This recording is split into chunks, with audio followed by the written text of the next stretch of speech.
Hey, happy Tuesday evening, everybody. I hope you're having a good evening. I definitely am.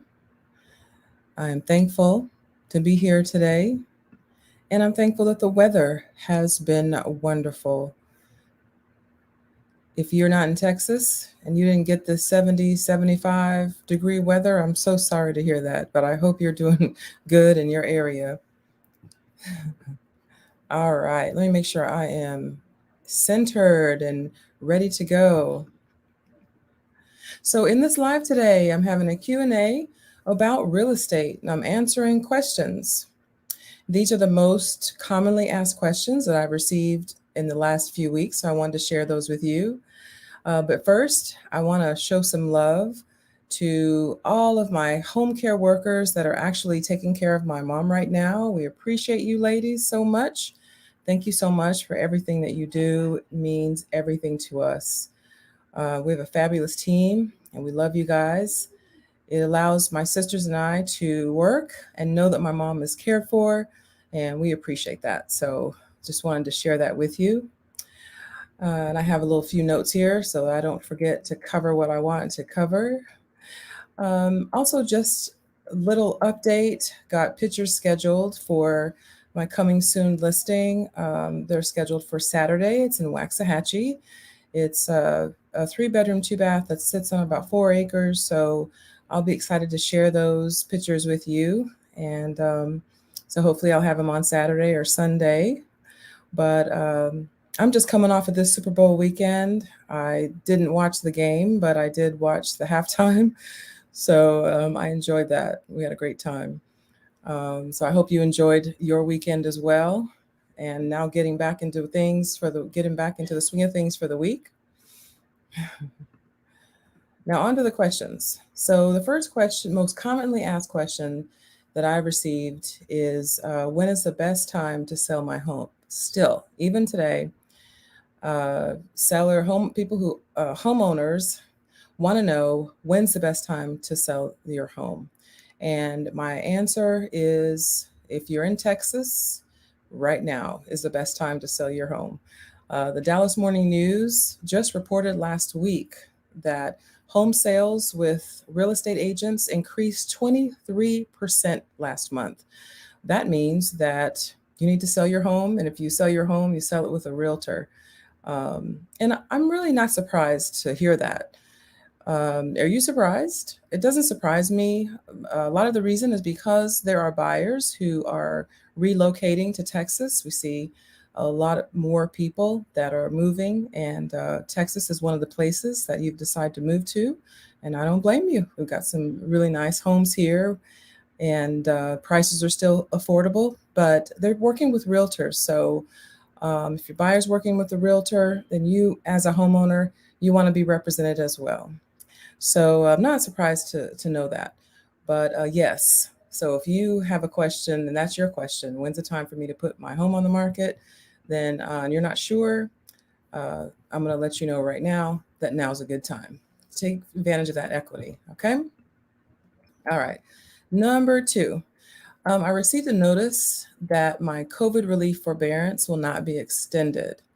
I don't have the total balance to pay it. What should I do? So that's a very good question, and I'm glad that I received that question because it's really important right now. And if you're not familiar with the forbearances, it means you're not on one. But if you are on one and you've got notice from your mortgage company that that balance is due, then you definitely want to call your mortgage company right away and let them know the situation that you're in. They're going to have you go through a worksheet, which is a financial sheet, because they want to determine your ability to repay the balance that you owe and see what options are available for you. Right now, they are offering a loan modification, but only after a short-term repayment plan. It's about 90 days they put you on a repayment plan and see if you can make that payment. And I'm advising everybody to please make those payments on time, those 3 payments for 90 days. And then typically they're giving you the option of a loan modification after that.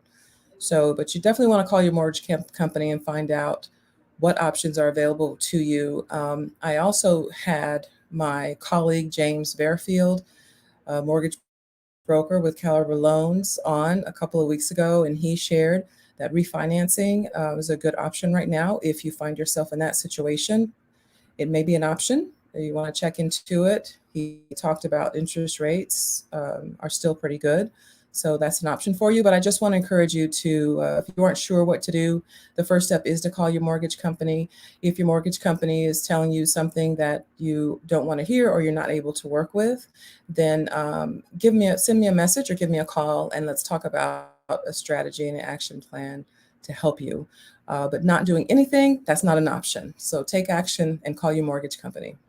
Okay, and number 3, let's see. I've been trying to buy a home, but keep getting beat out. My offers are getting beat out. Are you, so that's the question. Yeah. Frustrated because your offers keep getting beat out. And you just know that you're not alone. The market is that we have a shortage of inventory, like you already know. But a lot of my buyers who have been able to get their offers accepted have made some adjustments to their location. If you're looking in the city, you may want to consider some areas on the outside of the city and have a little short commute. Some cities that come to mind are like Forney, Heartland, Denison, or Sherman are some good areas that are around Dallas, Fort Worth area, Crum, North Fort Worth, such as Hazlet, Waxahachie, Midlothian, Ovilla, if you're interested. But just take a look at the location and see if you can make some adjustments. There are some really nice communities surrounding the Dallas, the city, that you might like, and you can probably don't have as much competition. Good luck.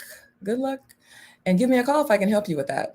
Number 4, and also make sure you're working with an agent. If you're looking on your own, that's probably a main reason why you're having a hard time. Number 4, the market is so hot and all I have to do, oh yeah, someone told me this. The market is so hot and all I have to do is put my house on Zillow and it will sell right away. It sell itself. So why do I need a realtor? So a lot of people have the misconception that you can just put your house on Zillow and it'll sell.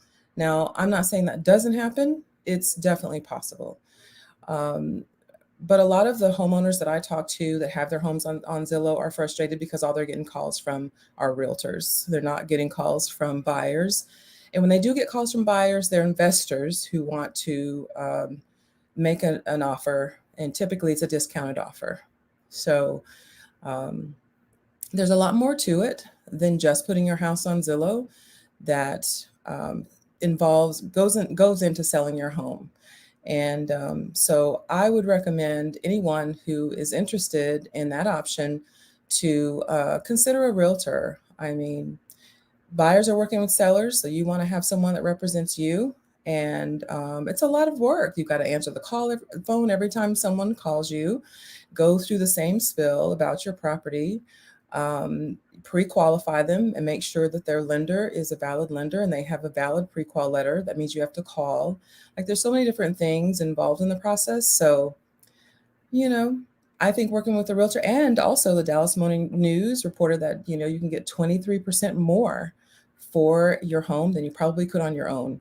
So I always recommend you working with an agent so that you can make sure that you're taking advantage of all the equity in your home, and you have someone to negotiate on your behalf. All right, so that was number 4. And number 5 is, what do I need to do to qualify to buy a home?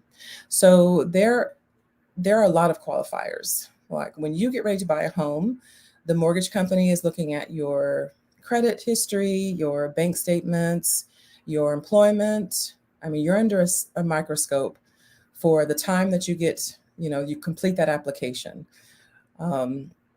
So I always refer these questions to my expert lender, who is familiar with all the programs that are available, especially if you're a first-time home buyer. He's aware of all the down payment assistance programs and all of that stuff. And so I refer you to them, but I definitely would say that you want to have at least a credit score of at least 630 to qualify for the down payment assistance programs. Plus, I think it gives you a lot of leverage as far as your interest rate. Um, and the higher your score and the lower your debt, the better you are. So these are 5 questions I just wanted to share with you guys. If you have questions that I didn't cover, send me a message and let me know. I'll be happy to cover it the next time I have a Q&A. And I can't see any questions just because I think my screen is kind of crazy. So if anyone left a message or you commented, sorry I can't see it, but I want to thank you guys for joining me tonight. And I hope something I said was helpful to you. And that's all I have to say. Have a good evening. Thanks for joining my live tonight.